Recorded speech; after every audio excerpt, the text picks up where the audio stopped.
ข้อสอบยากเดาได้ไม่ลำบาก ตัวเลือกยากตัวเลือกมากยังเดาได้ไม่สับสนแต่ว่าเดาไม่ไหวคือใจคนมันแสนกลหลายหลากยากจะเดาขอถวายความนอบน้อมแด่พระรัตนตรัยมีพระพุทธเจ้าเป็นต้นขอถวายความเคารพพระมหาเถระพระเถรานุเถระเจ้าคณะพระสังฆาธิการทั่วโลกมีพระเดชพระคุณพระธรรมเสนาบดีเจ้าคณะภาค7วัดพระธาตุดอยสุเทพเป็นต้นและขออำนวยพรแด่ท่านผู้ฟังท่านผู้ชมสาธุชนพุทธบริษัททั้งหลายวันนี้รายการธรรมทัศน์ของวัดพระธาตุดอยสุเทพออกอากาศทางสถานีวิทยุวปท2จังหวัดเชียงใหม่มีร้อยเอกจำนงปัญญาวัฒโนเป็นหัวหน้าสถานีและอาตมาภาพพระครูปริยัติยานุศาสตร์เป็นผู้บรรยายเป็นประจำทุกวันเวลา 7:30 นาทีวันนี้ก็บันทึกเสียงล่วงหน้ามา2 วันตอนนี้ขอต้อนรับพระเดชพระคุณหลวงพ่อสุทธิสงึมรำจากจังหวัดบุรีรัมย์เป็นท่านแรกเข้ามาในรายการ ตั้งแต่หัวรุ่งนี่ตั้งแต่ไก่ยังไม่ทันหูสุริโยยังไม่จับขอบฟ้าปะหน้าธรรมะยังไม่เสร็จ กราบขอบพระคุณพระเดชพระคุณหลวงพ่อเป็นอย่างยิ่งมาพร้อมกับหัวใจใสๆสีชมพูวันเกิดของผู้พูดดีใจก็อวยพรวันเกิดวันอังคารขอบคุณเป็นอย่างยิ่งขอให้หลวงพ่อมีความสุขในวันเกิดเช่นเดียวกัน เอาแล้ววันนี้เข้ามาก็บรรยายพูดธรรมะกันเลยวันนี้ยังไม่มีโฆษณาประชาสัมพันธ์อะไร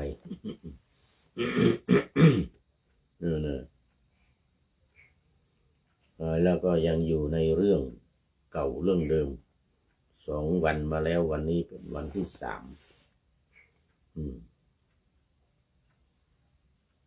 ธรรมะในวันนี้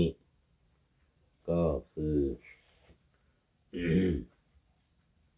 นี่นะ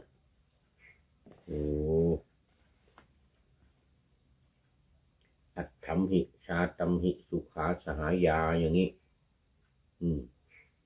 ตุถีสุขายาอิตเรนะปุญญังสุขังชีวิตสังขยัมหิ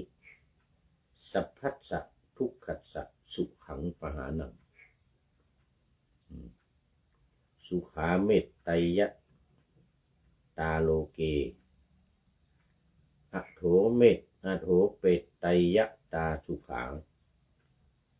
สุขาสามัญญะตาโลเกอโถพรหมัญญตาสุขา สุขังยาวะชลาสีลังสุขาสัทธาปฏิทิตาสุโขปัญญาปฏิลาภูปากะระนังสุขังนี่ก็แปลว่าพึงมีสหาย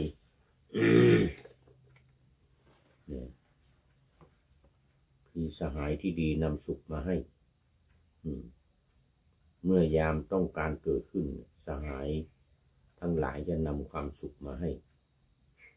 นี่นะอัตถัมหิชาตัมหิสุขาสหายาความยินดีด้วยปัจจัยนอกนี้ตามมีตามได้ นำความสุขมาให้นี่ทุกทีทุกทีทุกทีสุขา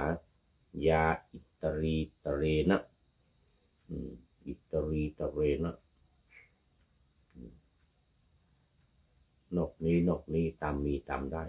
นำความสุขมาให้บุญนำความสุขมาให้ในเวลาสิ้นชีวิตบุญยังสุขขังชีวิตสังขยมโอ้ตอนนี้ขอต้อนรับ FC ตัวจริงโอ้นี่กลับมาแล้วนี่วันนี้ไปไหนตั้งแต่เช้าเลยไม่เห็นหน้าเห็นตาไม่เข้ามาในรายการกราบนมัสการครับพระอาจารย์วันนี้กระผมได้เดินทางไปทำความสะอาดที่มณฑปคุ้มหลวงนเรศวรมหาราชตำบลอินทขินอำเภอแม่แตงจังหวัดเชียงใหม่ครับผม โอ้เมื่อวานนี้ก็ไปส่งน้ำพระธาตุที่สำนักสงฆ์รัตนัยประชาสัมพันธ์ให้แล้วแล้ววันนี้ก็ไปทั้งวันเลยคุ้มหลวงอะไรเขาเรียกคุ้มหลวงอะไรคุ้มหลวงนเรศวรมหาราชโอ้จำได้แล้วเมื่อ2 ปีก่อน3 ปีก่อนมาแล้วไปสวดมนต์บังสุกุลมาคุ้มหลวงนี่นะคุ้มหลวงมหาราชนี่นะนึกสึกจะเป็นจังหวัดแม่แตงนะอำเภอแม่แตงนะอินทขินอำเภอแม่แตงเห็นไหมถูกต้องจังหวัดเชียงใหม่โอ้วันนี้ไม่รู้เนี่ยงั้นไปด้วยที่คุ้มหลวงนี่นะ อันนี้ก็ FC ตัวจริงท่านสุริยันสันตจิตโตรายงานเข้ามาแล้วครับผมนี่เข้ามาแล้ว โมทนาอนุโมทนาด้วยเอาบุญด้วยทำความสะอาดโอ้เป็นบุญเป็นกุศลอย่างยิ่งนี่คุ้มหลวงพระนเรศวรมหาราชครับถูกต้องคุ้มหลวงพระนเรศวรมหาราชแล้วก็รู้สึกว่าจะมีวัดอยู่วัดหนึ่งวัดราชครูอยู่ใกล้ๆคุ้มหลวงนี่นะมีวัดราชครูอยู่วัดหนึ่งเคยไปมาแล้ววัดราชครูนี่นะ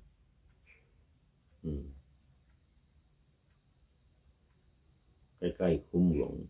มหาราชนเรศวรมหาราชคุ้มหลวงเพราะว่าเป็นที่ตั้งของกองทัพพระนเรศวรสมัยที่ไปตีพม่าทำไมไปตีเป็นว่าก็ตั้งกองทัพวันนี้ก่อนเราอยู่ใกล้ๆกับทัพเดือตั้งกองทัพอยู่บริเวณเนี้ยคุ้มหลวงก็เลยทัพเดือไปหน่อยแล้วก็ยกทัพไปตีพม่าเสร็จแล้วก็กลับมาจากพม่าก็มาสวรรคตที่เมืองงายตรงนั้นก็มีคุ้มหลวงอยู่นะที่สวรรคตของพระนเรศวรมหาราชถูก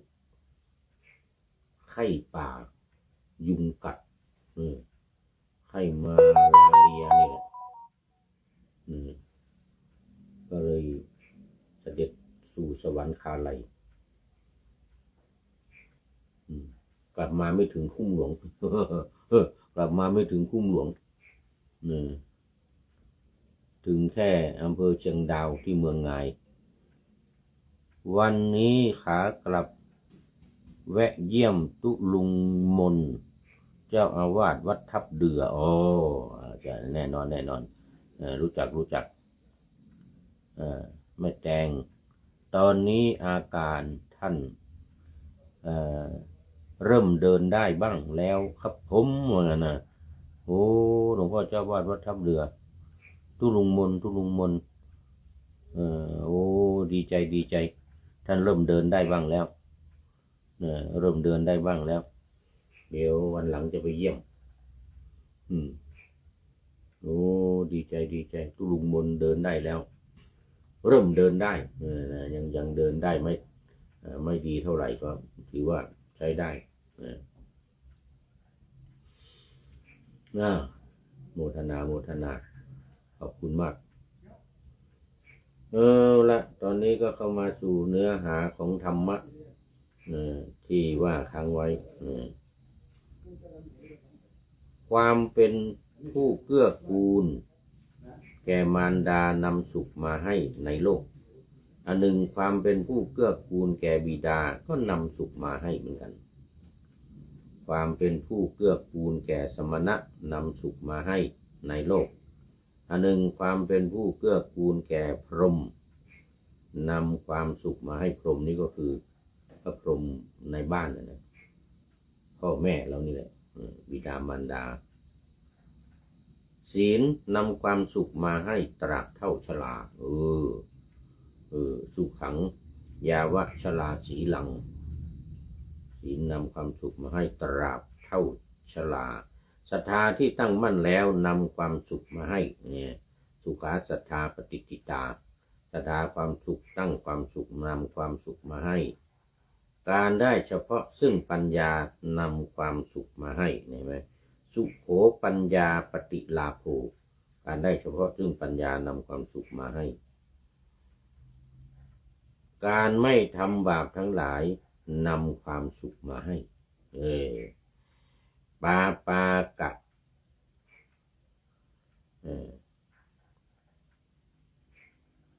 ระนังสุขัง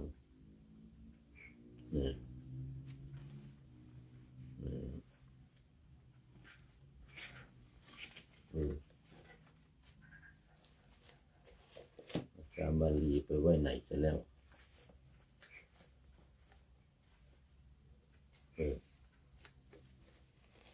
หายไปจะแล้วนี่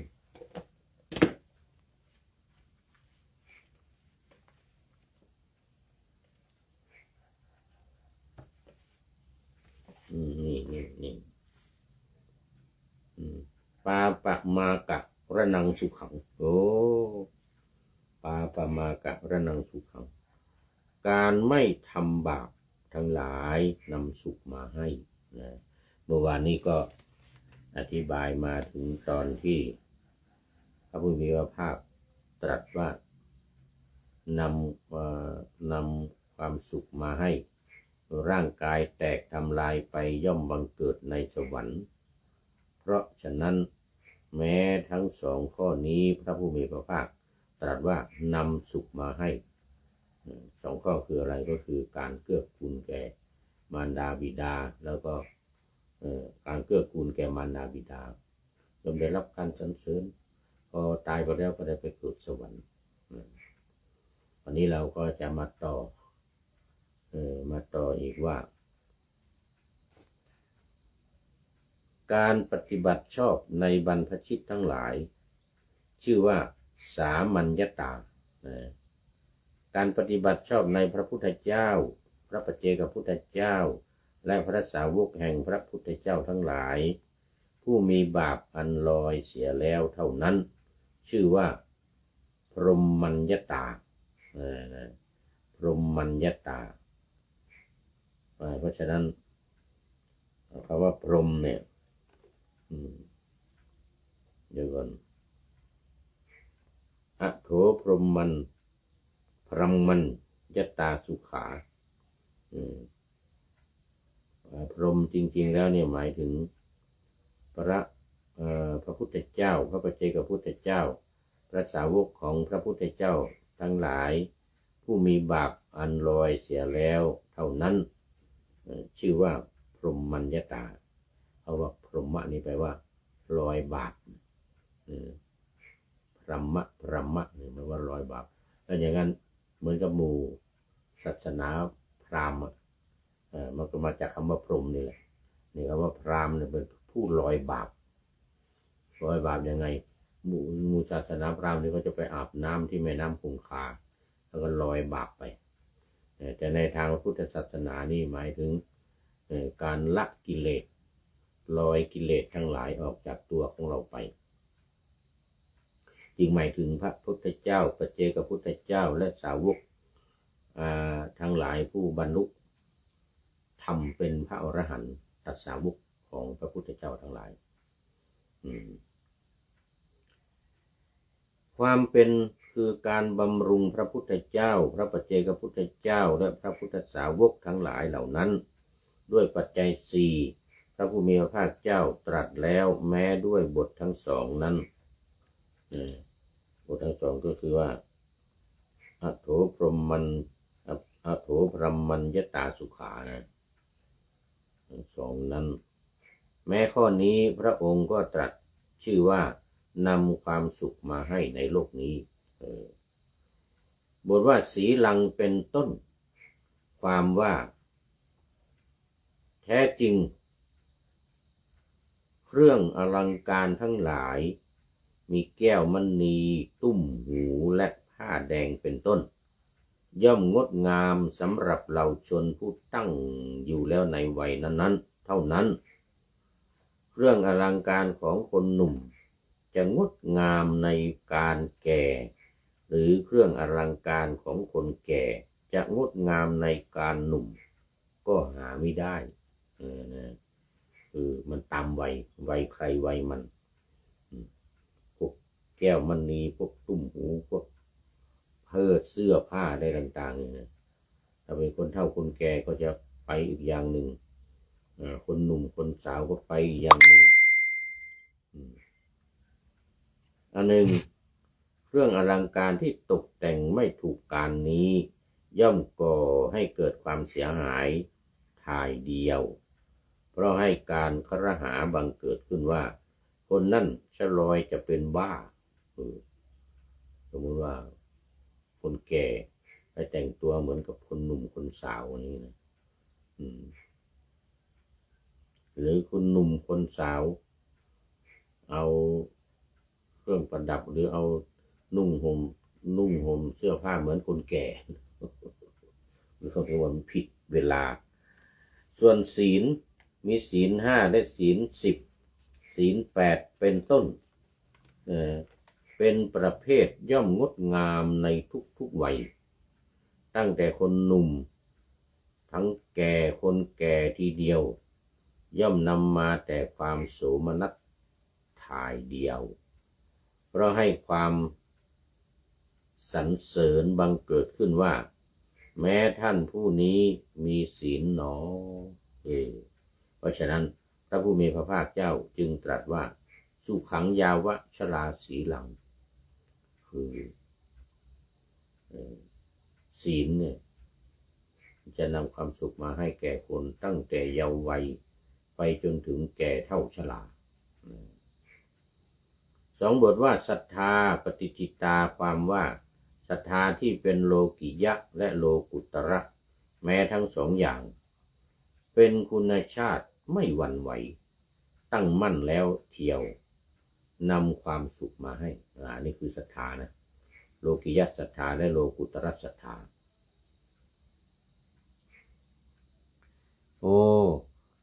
FC ตัวจริงบอกว่าคุ้มหลวงเนี่ยว่าวันนี้ขากลับแวะเยี่ยมตุลุงมนเจ้าอาวาสวัดทับเดือเมื่อกี้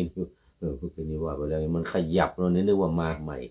นึกว่าเข้ามาใหม่สาธุทรงศรัทธาปฏิจิตานะบาทพระคาถาว่าสุโขปัญญาปฏิลาโภความว่า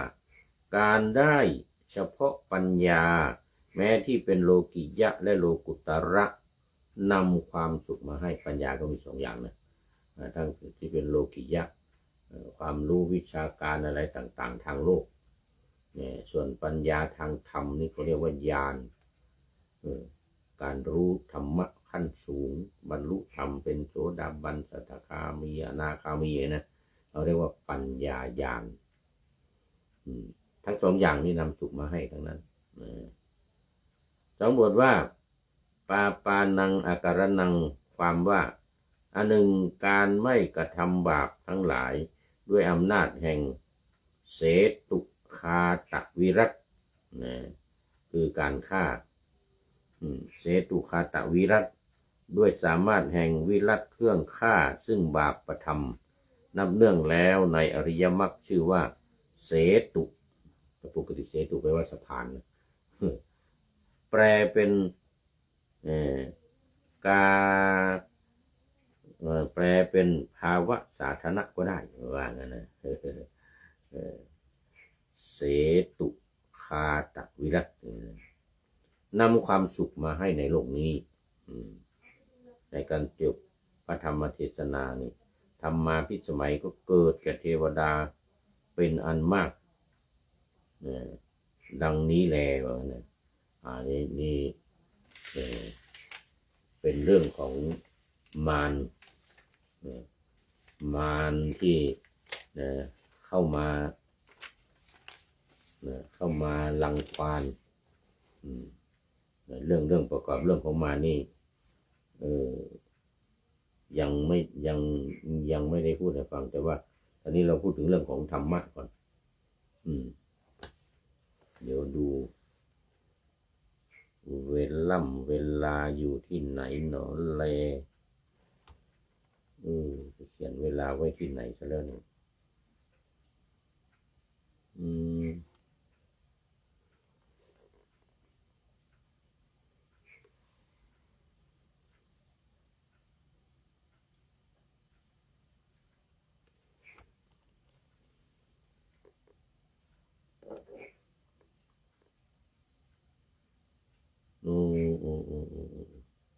เราจะหมดเวลาเดี๋ยวเล่าเรื่องขอ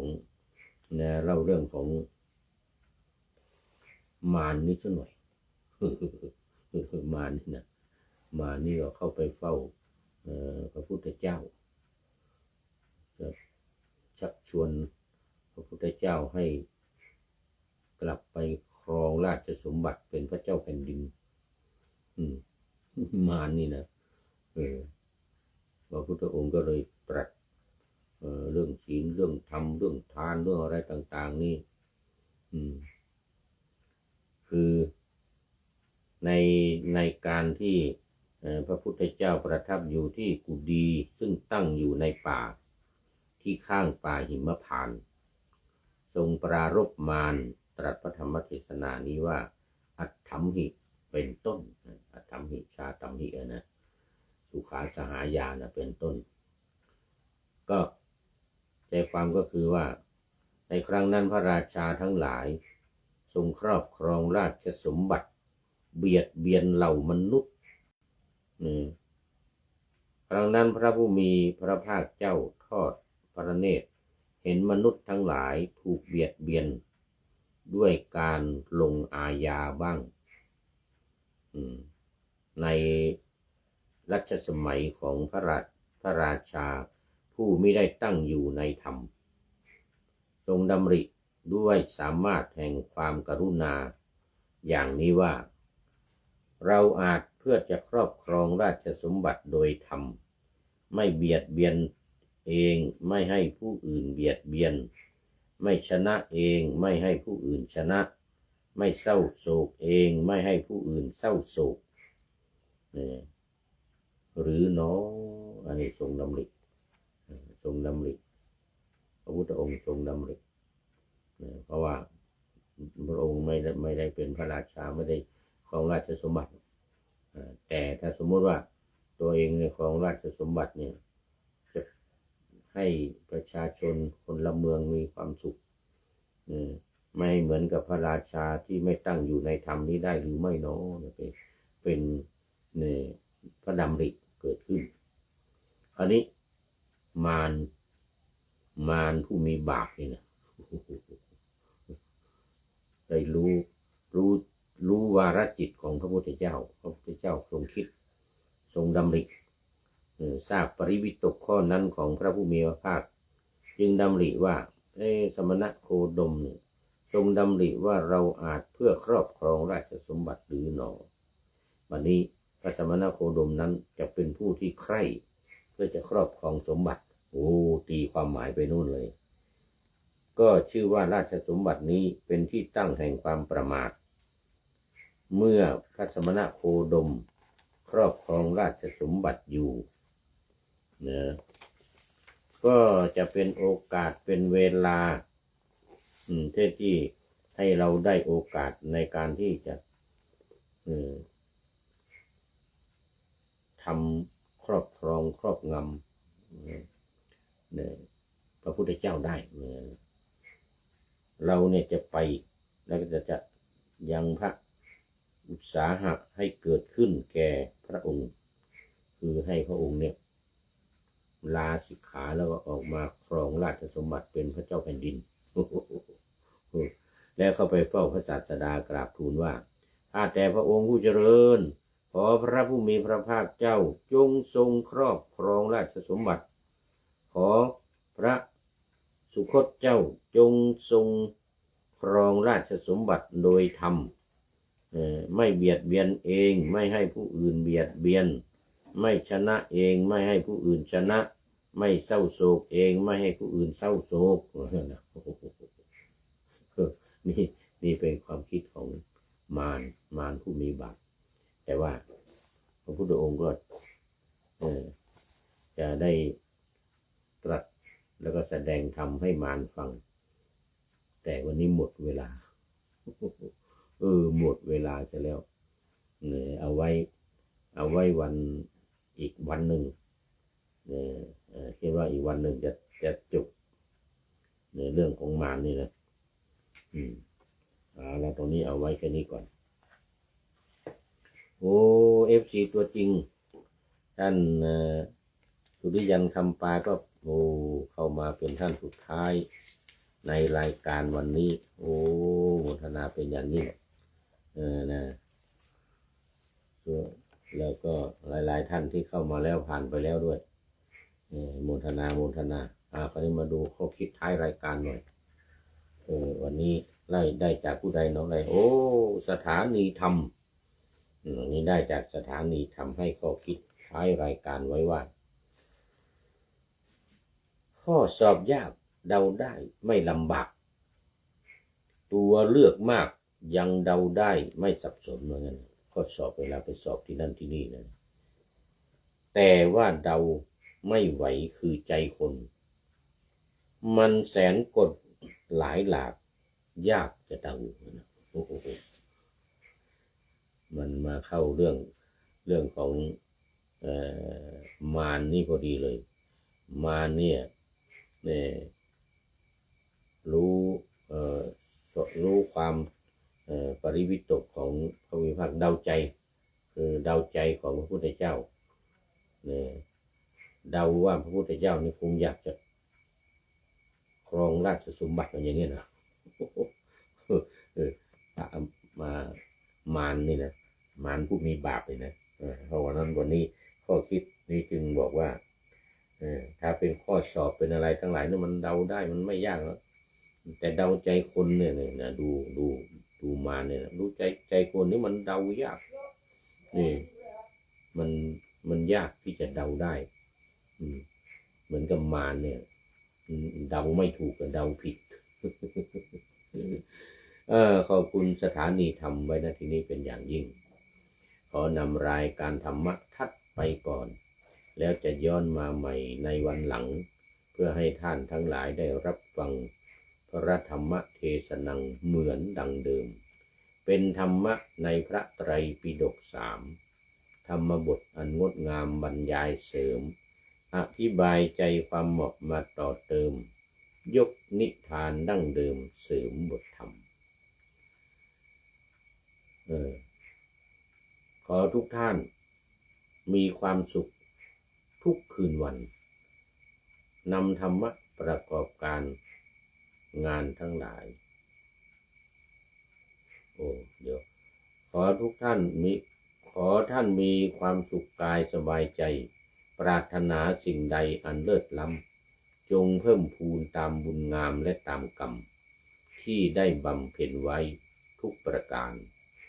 ขอเจริญพร